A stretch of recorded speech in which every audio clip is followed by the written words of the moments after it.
ರೇಣುಕಾಸ್ವಾಮಿ ಹತ್ಯೆಯ ವಿಚಾರ ನಮಗೆ ಯಾಕೆ ಬೇಕು ಅಂತ ಹೇಳಿ ಸೈಲೆಂಟ್ ಆಗಿದ್ದಂತಹ ಸೆಲೆಬ್ರಿಟೀಸ್ಗಳು ಈಗ ಒಬ್ಬರಾದ್ಮೇಲೆ ಒಬ್ಬರು ಮಾತನಾಡ್ತಾ ಇದ್ದಾರೆ. ಈಗಾಗಲೇ ಶಿವಣ್ಣ ಮತ್ತು ಜಗ್ಗೇಶ್ ಏನು ಮಾತನಾಡಿದ್ರಿ ಅನ್ನೋದನ್ನು ನೋಡಿದ್ವಿ. ಈಗ ಇದೇ ವಿಚಾರಕ್ಕೆ ಸಂಬಂಧಪಟ್ಟಂತೆ ಸಂಗೀತ ನಿರ್ದೇಶಕ ಹಂಸಲೇಖ ಅವರು ಕೂಡ ಮಾತನಾಡಿದ್ದಾರೆ. ಒಂದು ಮಳೆಗೆ ಮರ ಒಣಗಿದರೇನಂತೆ, ಇನ್ನೊಂದು ಮಳೆಗೆ ಕಾಡು ಬೆಳೆದೇ ಬೆಳೆಯುತ್ತೆ.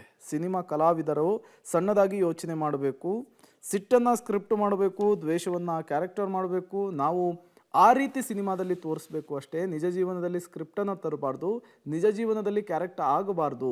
ಇದು ಕಲಾವಿದರ ಕರ್ತವ್ಯ ಅಂತ ಹೇಳಿದ್ದಾರೆ. ಅಲ್ಲದೆ ದರ್ಶನ್ ನನ್ನ ಮಗು ಅಂತ ತಿಳಿದುಕೊಳ್ಳಿ, ಮಗು ತಪ್ಪು ಮಾಡಿದರೆ ತಂದೆ ಎಷ್ಟು ನೋವು ತಿಂತಾನೋ ನಾನು ಅಷ್ಟೇ ನೋವನ್ನು ತಿಂದಿದ್ದೀನಿ, ಆ ಮಗು ಕೂಡ ಅಷ್ಟೇ ನೋವನ್ನು ತಿಂದಿರುತ್ತೆ ಅಂಥೇಳಿ ಮಾತನಾಡಿದ್ದಾರೆ ನಾದ ಬ್ರಹ್ಮ ಹಂಸಲೇಖ ಅವರು.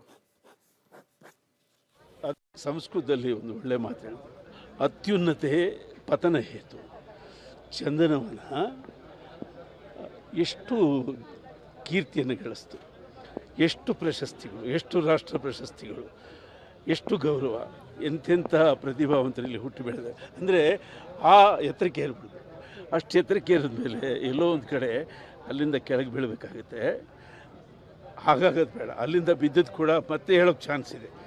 ಕೇರಳ ಚಿತ್ರೋದ್ಯಮ ಹೀಗೆ ಆಗಿತ್ತು, ಅದು ಈಗ ಉತ್ತುಂಗದಲ್ಲಿದೆ. ಅಂದರೆ ಕೆಳಗೆ ಬಿದ್ದ ಮೇಲೆದಿದೆ. ಚಂದನವನ, ಅದು ಚಂದನವನ ಕಣೆ. ಒಂದು ಮಳೆಗೆ ಮರ ಒಣಗೋದ್ರೇನಂತೆ, ಇನ್ನೊಂದು ಮಳೆಗೆ ಕಾಡು ಬೆಳೆದೇ ಬೆಳೆಯುತ್ತೆ. ನಾವು ಒಂದು ಸಣ್ಣದಾಗಿ ಯೋಚನೆ ಮಾಡಬೇಕು. ನಾವು ಕಲಾವಿದರು, ಅದರಲ್ಲೂ ಸಿನಿಮಾ ಕಲಾವಿದರು. ನಾವು ಸಿಟ್ಟು ಇದೆಯಲ್ಲ, ಸಿಟ್ಟು ಅದನ್ನು ಸ್ಕ್ರಿಪ್ಟ್ ಮಾಡೋರು ಅಲ್ವಾ. ದ್ವೇಷ ಇದೆಯಲ್ಲ, ಅದನ್ನು ಕ್ಯಾರೆಕ್ಟರ್ ಮಾಡೋರು ನಾವು. ಸಿಟ್ಟು ಅಂದರೆ ಅದೊಂದು ಸ್ಕ್ರಿಪ್ಟಯ್ಯ, ದ್ವೇಷ ಅಂದರೆ ಅದೊಂದು ಕ್ಯಾರೆಕ್ಟರಯ್ಯ. ಆ ಥರ ಸಿನಿಮಾದಲ್ಲಿ ತೋರಿಸ್ಬೇಕಷ್ಟೇ ನಾವು. ನಿಜ